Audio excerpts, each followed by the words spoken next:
Welcome you all in हमारे classes. I hope आप सबकी पढ़ाई काफ़ी अच्छी चल रही होगी। तो आज हम मैथ का सबसे पहला चैप्टर रिलेशन एंड फंक्शन का एग्ज़ाम सीरीज़ लेके आए हैं और ये एग्ज़ाम सीरीज़ का पार्ट 1 है। इसमें हम फार्मूला, ऑब्जेक्टिव, PYQs और कुछ इंपॉर्टेंट क्वेश्चंस कवर करेंगे। अगर आप सब अच्छे से इस एग्ज़ाम सीरीज को फॉलो करते हैं तो आई श्योर कि आप सब बहुत अच्छा मार्क्स एग्ज़ाम में स्कोर कर पाएंगे। तो चलिए आज के क्लास को शुरू करें। रिलेशन एंड फंक्शन में हमारे ऑब्जेक्टिव और फार्मूले से, ऑब्जेक्टिव टाइप और फार्मूले से 3 या 4 क्वेश्चंस आते हैं जो एक एक मार्क्स के होते हैं, राइट। उसके बाद हमारे पास सब्जेक्टिव टाइप के एक क्वेश्चन आ सकता है 2 मार्क्स का, और एक 2020 में एक क्वेश्चन आया था 5 मार्क्स का। तो लगभग इतने ही क्वेश्चंस आने की पॉसिबिलिटी है। तो हमें इसी हिसाब से तैयार होना है। और ये जो चैप्टर है ना, काफ़ी ईजी इससे सवाल आते हैं और काफ़ी आसानी से आप इसमें नंबर गेन कर सकते हैं। तो ये चैप्टर बिल्कुल भी मिस मत करिएगा और हम इसे शुरू करने वाले हैं। और आज पार्ट 1 में हम कवर करेंगे कंसेप्ट ऑफ कार्टेशियन प्रोडक्ट, फिर हम कवर करेंगे concept of relation, type of relation, objective question और प्लस PYQs। ये सारी चीज़ें आज के लेक्चर में हम कवर करेंगे। तो चलिए शुरू करते हैं। सबसे पहले कंसेप्ट ऑफ कार्टेशियन प्रोडक्ट करते हैं। कार्टेशियन प्रोडक्ट को हम हिंदी में बोलते हैं कार्तीय गुणन, ठीक है। तो ए क्रॉस बी को हम लोग इस तरीके से डिफाइन करते हैं कार्टेशियन प्रोडक्ट को। ए क्रॉस बी वेयर एक्स जो हमारा एलिमेंट है वो बिलोंग करेगा ए सेट से, वाई जो है वो हमारा बिलोंग करेगा बी सेट से, राइट। इसको हम लोग करके एक बार देख लेते हैं कि ये एक्चुअल में होता कैसे। तो एक एग्जाम्पल ले लेते हैं। Where A is equal to, A के एलिमेंट है 1 and 2, बी के एलिमेंट है 3, 4, 5, ठीक है। ए सेट के एलिमेंट है 1, 2, बी सेट के एलिमेंट है 3, 4, 5। अब आ जाते हैं इनके कार्टेशियन प्रोडक्ट की वैल्यू निकालते हैं। ए क्रॉस बी क्या करेंगे, 1 को 3 से तो 1 into 3, फिर 1 को 4 से तो 1, 4, 1 को 5 से 1, 5, फिर सिमिलरली 2 को 3 से, फिर 2 को 4 से, फिर 2 को 5 से। वेरी इजी, एक बार फिर से बता देते हैं। 1 को 3 से, 1 को 4 से, 1 को 5 से, तो 1, 3, 1, 4, 1, 5। सिमिलरली 2 को 3 से 2, 3, 2 को 4 से 2, 4, 2 को 5 से 2, 5, ठीक है। नेक्स्ट आ जाते हैं, एक और क्वेश्चन लेते हैं। ए जो हमारा सेट है उसके एलिमेंट है ए कॉमा बी, बी जो सेट है उसके एलिमेंट है ए कॉमा बी। तो आपको बताना है ए क्रॉस बी कितना होगा। जल्दी से इसका आंसर बताइए, जल्दी से, चलिए बता ही देते हैं। ए क्रॉस बी हमारा क्या होगा, ए को एक बार ए के साथ तो ए कॉमा ए को बी के साथ ए कॉमा बी का ए के साथ बी कॉमा ए, और बी का बी के साथ बी कॉमा बी। तो ये हमारे ए क्रॉस बी का वैल्यू आ गया। तो ऐसे ही हमें कार्टेशियन प्रोडक्ट निकालना होता है, बहुत ही ईजी होता है। नेक्स्ट आ जाते हैं कि इंपॉर्टेंट नोट की तरफ, इसे याद कर लीजिएगा और अपनी जो भी आपने पेन कॉपी ले के बैठे होंगे आप, उम्मीद है, तो आप उस पर इसे ज़रूर नोट करिएगा, क्योंकि ये डायरेक्ट कभी कभी एग्जाम में पूछ लेते हैं कि अगर number of element in A cross B is equal to number of element in set A dot number of element in set B, कि एक क्वेश्चन ले लेते हैं। तो A equal to A B comma B comma C, ये हमारे पास set है। तो हमें बताना है इसमें इन ए क्रॉस ए का वैल्यू कितना होगा। तो जैसा कि मैंने बताया कि इन ए क्रॉस बी का हमारा वैल्यू कितना होता है, N A dot N B. तो सिमिलरली यहाँ पे क्या हो जाएगा, N A dot N A, क्या होगा, N A dot N A. तो N A dot N A हो जाएगा, मीन्स इसमें कितने एलिमेंट, 3, इसके कितने एलिमेंट हैं, 3, तो 3 into 3 equal to 9। Very easy. Similarly एक और क्वेश्चन ले लेते हैं। ए में हमारे पास 2 एलिमेंट हैं, बी में हमारे पास 2 एलिमेंट हैं। तो हमें बताना है number of element of Cartesian product of A cross B. तो इसमें कितना हो जाएगा, इसमें कितने एलिमेंट हैं, 2, इसमें कितने एलिमेंट हैं, 2।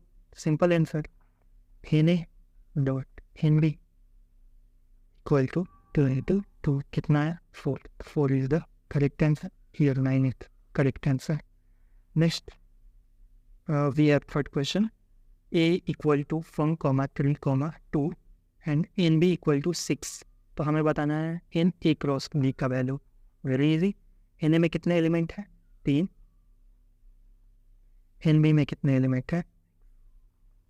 तो अब हमारा एन ए क्रॉस बी कितना हो जाएगा? दोनों का multiply 6 into 3 15, right. Very easy. अब आ जाते हैं हम रिलेशन पे कि रिलेशन क्या होता है। ठीक है, तो रिलेशन बहुत इजी है। रिलेशन क्या होता है? वो सबसेट होता है कार्टेशियन प्रोडक्ट का। Relation is subset of A cross B, means relation जो होता है वो हमारा सबसेट होता है किसका? कार्टेशियन प्रोडक्ट का, राइट। तो आर ए से बी से एक संबंध है, अगर ये चीज़ अगर फॉलो करे तो हम बोल देंगे कि जो आर है हमारा वो एक क्या है? रिलेशन। कोई भी गिवन सेट हो वो अगर सबसेट हो कार्टेशियन प्रोडक्ट का तो वो हमारा क्या हो जाता है? रिलेशन। चलिए एक बार इसे करके देखते हैं। तो सपोज करते हैं ये हमारा सेट है, उसके एलिमेंट है 1, 2। बी हमारा सेट है, इसके एलिमेंट है 1, 2, 3। तो इसका कार्टेशियन प्रोडक्ट क्या हो जाएगा? हमने निकालना सीखा था 1 का 1 के साथ, फिर 1 का 2 के साथ, 1 का 3 के साथ, तो 1, 3। 2 का 1 के साथ तो 2, 1, 2 का 2 के साथ तो 2, 2, 2 का 3 के साथ तो 2, 3, राइट। तो R1 हमारा कोई एक आपको बताना है कि ये हमारे पास 4 रिलेशंस मैंने लिखे हैं, क्या ये सही है या गलत है? तो अगर इस रिलेशन के अंदर जितने भी इसके एलिमेंट हैं अगर वो इसके सबसेट हुए ए क्रॉस बी के तो हम बोलेंगे कि ये रिलेशन है, अगर नहीं हुए तो ये रिलेशन नहीं है। तो एक बार चेक करते हैं। तो 1, 1 यस है, 1, 2 है, 2, 3 है, यानी कि ये हमारा रिलेशन है। अब आते हैं इस पे। तो R2 में देखें तो 1, 2 है, 2, 1 है, यानी ये भी हमारा रिलेशन है। नेक्स्ट आ जाते हैं R3 पे। तो R3 में हमारे पास पहला एलिमेंट है 1, 1 है, ठीक है, 2, 2 ये भी है, 3, 3 क्या है? जल्दी बताइए। है? नहीं है, इसलिए ये हमारा रिलेशन नहीं है। चौथा चेक कर लेते हैं। 1, 3 है, ठीक है, 3, 1 है क्या? है? नहीं है, दैट्स वाई ये भी हमारा जो है वो रिलेशन नहीं हुआ। चलिए एक इम्पॉर्टेंट नोट हम लोग कॉपी पे नोट करिए जल्दी से कि अगर कोई भी हमारे पास दिया हो रिलेशन, अगर बोला हो कि ए से बी डिफाइंड है, अगर दिया हो कि रिलेशन जो है वो हमारा ए टू बी डिफाइंड है, तो ए को हम बोलते हैं डोमेन और बी को बोलते हैं कोडोमेन, राइट। चलिए अब आते हैं अगले टॉपिक पे जो है हमारा type of relation. Type of relation, संबंध का प्रकार। सबसे पहले हम जानते हैं इम्पटी रिलेशन के बारे में। इम्पटी रिलेशन क्या होता है? रिक्त संबंध, यानी कि अगर कोई भी रिलेशन के अंदर कोई भी एलिमेंट ना हो, 5 एलिमेंट हो, यानी नल हो, ठीक है, तो हम बोलेंगे इम्पटी रिलेशन है। अब आ जाते हैं यूनिवर्सल रिलेशन। यूनिवर्सल रिलेशन क्या होता है? R equal to A cross A, R equal to A cross A. जब भी ये हो तो हम बोलेंगे कि ये रिलेशन कैसा है। आगे आ जाते हैं number of relation on set ए पर संबंधों की संख्या कितनी होती है? 2 का पावर n ए क्रॉस ए, यानी 2n a dot A, right. तो हम लोग ऐसे निकाल लेते हैं नंबर ऑफ रिलेशन कितने होंगे, ठीक है। आगे आ जाते हैं, ये बहुत इंपॉर्टेंट है, इसे ज़रूर नोट करिएगा। फिर से एक बार मैं बता देता हूँ, number of relation on set ए, अगर किसी सेट पे नंबर ऑफ रिलेशन बताने हैं तो 2 इंटू उसका हम लोग क्या कर लेंगे, ए सेट में कितने नंबर ऑफ एलिमेंट है उसका हम लोग क्या कर देंगे, number of element in set A cross number of element in set ए, ये हम लोग फाइंड कर लेंगे तो हमें ईजिली इसका आंसर मिल जाएगा। चलिए एक और चीज़ जल्दी से आते हैं कि रिलेशन आर, ठीक है, उसको हम लोग कब बोलेंगे? रिफ्लेक्सिव, सिमेट्रिक और ट्रांजिटिव। ये जो टॉपिक है ना, यहीं से सवाल बनते हैं। अब सवाल बनने वाला टॉपिक शुरू हो गया है तो बहुत ही ज़्यादा अटेंशन दीजिएगा। सबसे पहले शुरू करते हैं रिफ्लेक्सिव, यानी सौतुल्य। सौतुल्य रिलेशन किसे बोलते हैं?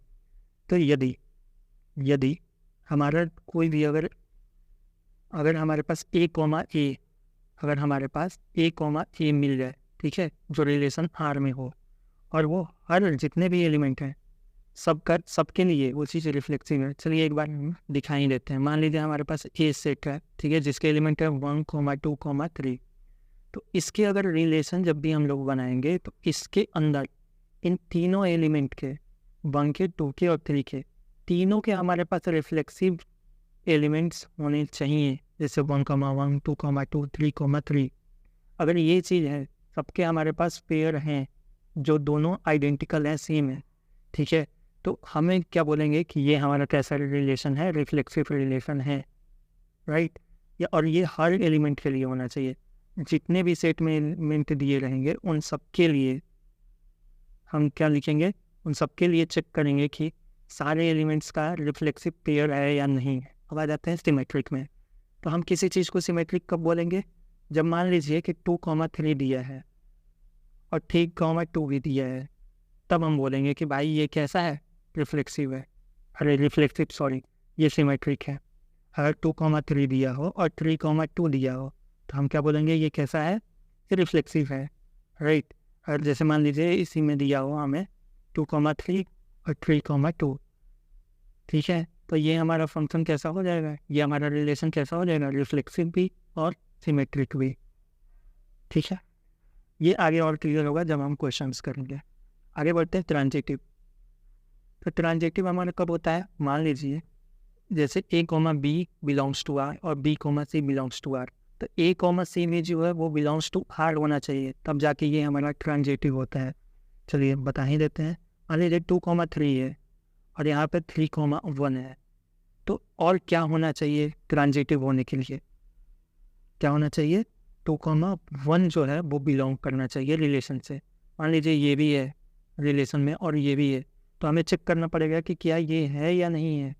देखिए ये दोनों सेम होने चाहिए, लास्ट वाले इसका लास्ट और इसका फर्स्ट सेम अगर हो तो ये वाले ये जो दोनों हैं ये हमारे पास होने चाहिए रिलेशन के अंदर, तो हम उस रिलेशन को बोलेंगे ट्रांजिटिव, ठीक है। एक और कर लेते हैं समझने के लिए कि मान लीजिए हमारे पास 1,3 है और एक है 3,2, तो ट्रांजिटिव होने के लिए हमारे पास 1,2 होना चाहिए, 1,2 उस रिलेशन में होना चाहिए, तो हम उस रिलेशन को बोलेंगे ट्रांजिटिव, ठीक है। हमारे पास तीसरे टाइप का रिलेशन होता है जिसे इक्विवेलेंस रिलेशन बोलते हैं, तुल्यता संबंध। A relation R is equivalence relation if it is reflexive, symmetric and transitive. अगर कोई रिलेशन एक ही टाइम पे रिफ्लेक्सिव भी है, सिमेट्रिक भी है, ट्रांजिटिव भी है, तो उस तरह के रिलेशन को हम लोग कैसा रिलेशन बोलेंगे, equivalence relation. It means a relation which is reflexive, symmetric and transitive simultaneously, then it is called equivalence relation। अगर कोई रिलेशन एक ही समय पे रिफ्लेक्सिव भी है, सिमेट्रिक भी है, ट्रांजिटिव भी है, तीनों कंडीशन को ओबे कर रहा है, तो भाई वो रिलेशन कैसा होगा, इक्विवेलेंस रिलेशन, ठीक। अब हिंदी में एक बार देख लेते हैं। संबंध आर तुल्यता संबंध कहा जाता है यदि यह स्वतुल्य, सम्मित और संक्रमक तीनों हो। अगर एक ही टाइम पे तीनों है तो भाई ये कैसा रिलेशन है, तुल्यता संबंध है। चलिए शुरू करते हैं ऑब्जेक्टिव सेशन। इसमें सबसे पहला जो क्वेश्चन है उसमें हमें रिलेशन दे रखा है x बराबर y plus 2 where y is greater than 3। y जो है वो 3 से क्या है, बड़ा है, ठीक है। रिलेशन हमारा नेचुरल नंबर पे डिफाइन है। तो अब हमें जल्दी से ऑप्शन देख लीजिए और जल्दी से सोचिए कौन सा आंसर होगा। तो इसमें सबसे पहले हम देखेंगे कि y जो है हमारा 3 से बड़ा है, तो y जो है 3 से बड़ा है, तो ये वाला ऑप्शन तो हो नहीं सकता, ठीक है। ये वाला ऑप्शन नहीं हो सकता क्योंकि इसमें y जो है वो तो खुद 3 दे रखा है। तो हमारे पास बचते हैं नेक्स्ट 3 ऑप्शन। अब इसमें हम देखेंगे कि कौन सा हमारा आंसर सही होगा। तो जो भी y की वैल्यू दे रखी है उसको यहाँ पुट करते हैं, जो भी y की वैल्यू दे रखी है उसे यहाँ पुट करके देखते हैं, जो x आएगा वो ये वाला x का वैल्यू होना चाहिए। चलिए हम एक बार देखते हैं।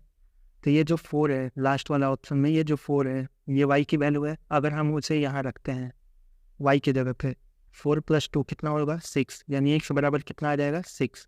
हमारा लास्ट वाला ऑप्शन जो है वो करेक्ट है, ठीक है, क्योंकि इस एक्सप्रेशन में हम जब ये x और y की वैल्यू रख रहे हैं। Second question, how many distinct relation can be defined on set A. Set ए पे हमारे पास कितने सारे रिलेशंस बन सकते हैं। तो इसका हमने फार्मूला बताया था आपको, n a क्रॉस a का, जो हमारा इक्वल था के, ठीक है। तो number of element in set A, set ए में हमारे पास कितने एलिमेंट है, 3, कितने एलिमेंट है, 3। तो 3 × 3 तो 2 का पावर कितना हो जाएगा, 2 का पावर कितना हो जाएगा, 3 × 3 9। तो हमारा ऑप्शन ए सही है। नेक्स्ट आ जाते हैं, a relation R in a set X is an equivalence relation of R. X को हम लोग कब इक्विवेलेंस रिलेशन बोलेंगे, जब वो रिफ्लेक्सिव हो, जब वो सिमेट्रिक हो, जब वो ट्रांजिटिव हो। तो क्या होना चाहिए, तीनों होना चाहिए। मैंने आपको बताया था कि जब तीनों हमारे तीनों कंडीशन को सेटिस्फाई करेगा तो हमारा जो रिलेशन होता है वो कैसा होता है, इक्विवेलेंस होता है। तो इसमें ऑप्शन कौन सा हो जाएगा, all of these, all of these. ठीक है, नेक्स्ट आते हैं क्वेश्चन नंबर 4 पे। क्वेश्चन नंबर 4 में दे रखा है relation where a is equal to b minus 2, और b जो होगा वो हमारे 6 से क्या होगा, बड़ा होगा। b जो होगा वो हमारा 6 से बड़ा होगा। तो b 6 से बड़ा होगा, लेकिन यहाँ पे b क्या है, 4 दे रखा है। तो ये वाला ऑप्शन तो बिल्कुल भी नहीं होगा। तो हमारे पास 3 ऑप्शन बचते हैं। ठीक है, कितने ऑप्शन, 3 ऑप्शन। अब इसमें बारी बारी हम सबको रख के देखेंगे कि कौन सा कंडीशन हमारा सेटिस्फाई कर रहा है।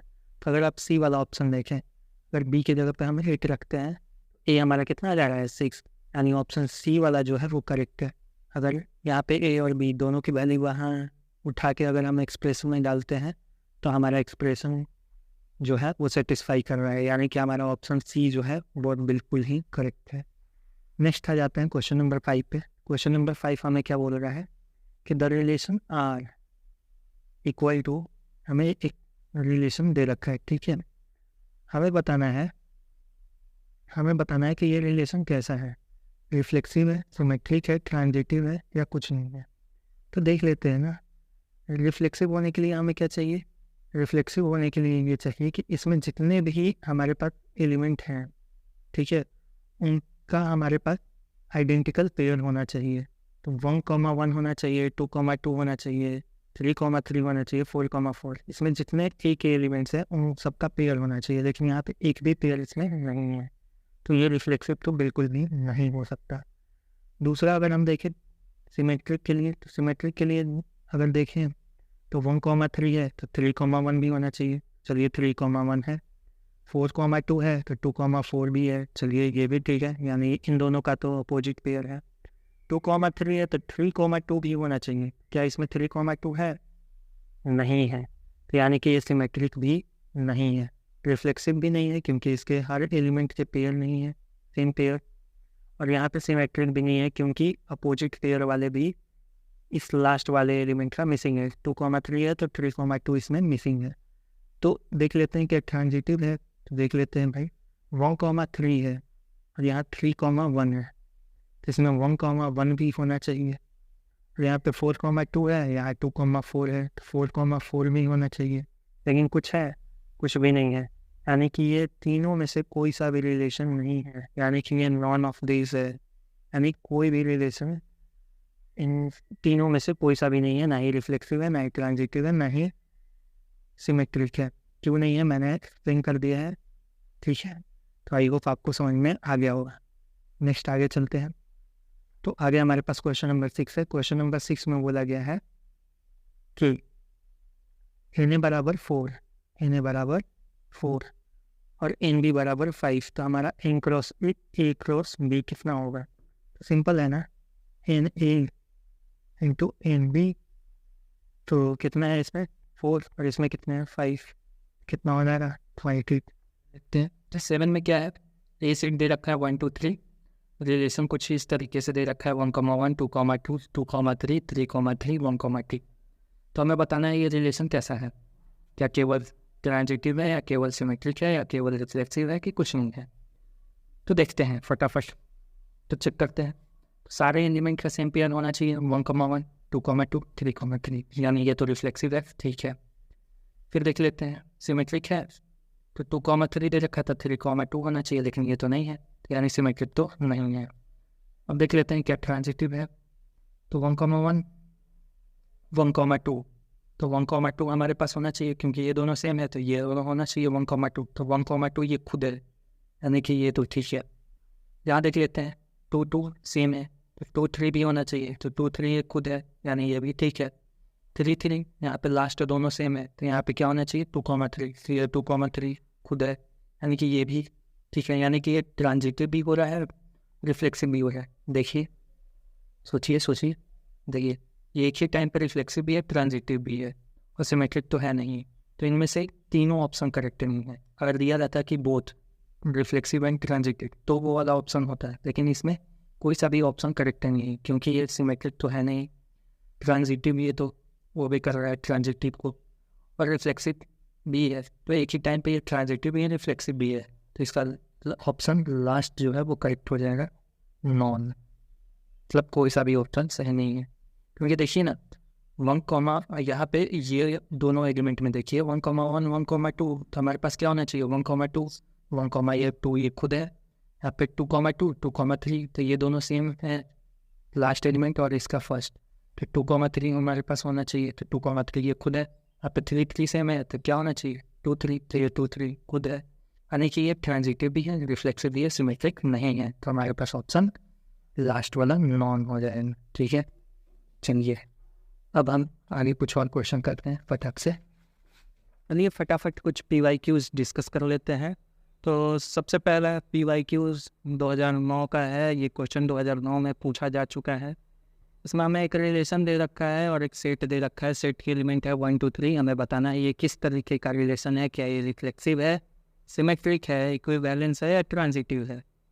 तो रिफ्लेक्सिव होने के लिए तो इसमें 1,1 2,2 3,3 होना चाहिए। तो 2,2 है, 3,3 है, लेकिन 1,1 नहीं है, तो इसलिए ये हमारा रिफ्लेक्सिव नहीं हो सकता है। देख लेते हैं क्या ये सिमेट्रिक है। 3,1 है लेकिन 1,3 नहीं है, तो ये सिमेट्रिक भी नहीं हो सकता।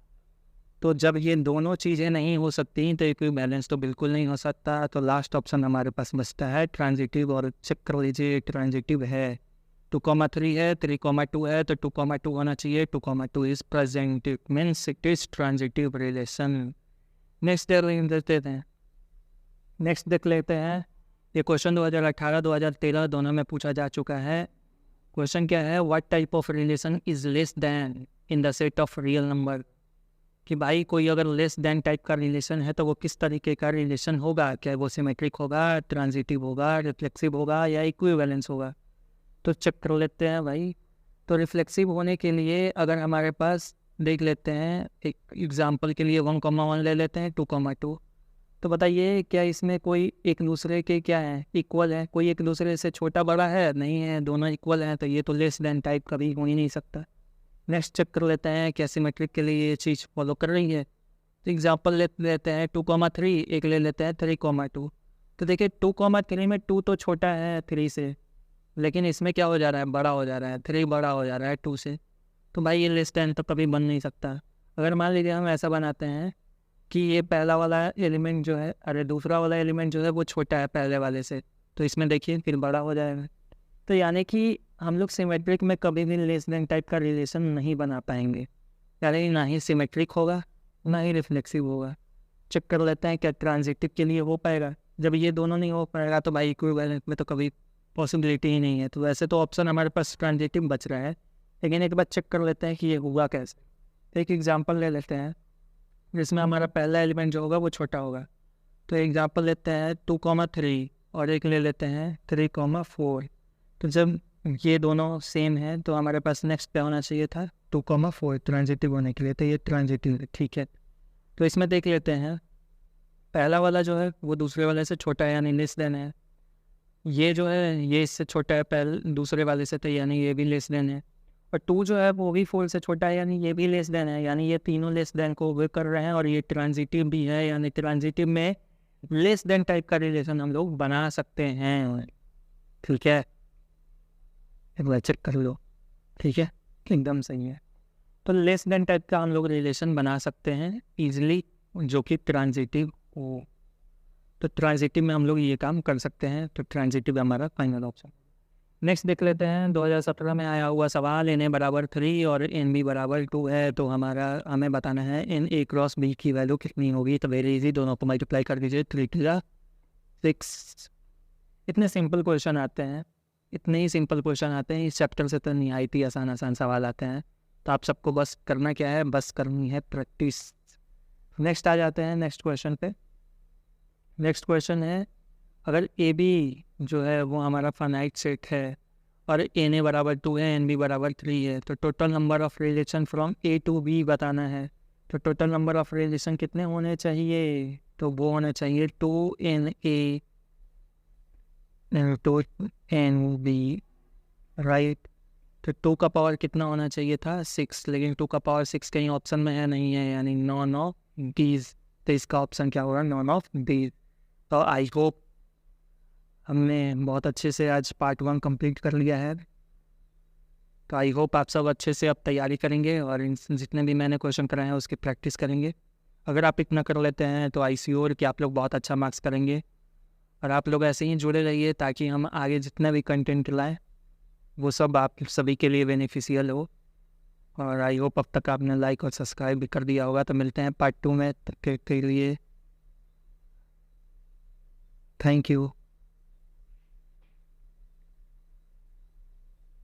आई होप आप तक अपने लाइक और सब्सक्राइब कर लिया होगा। तब तक मिलते हैं पार्ट 2 में। Thank you.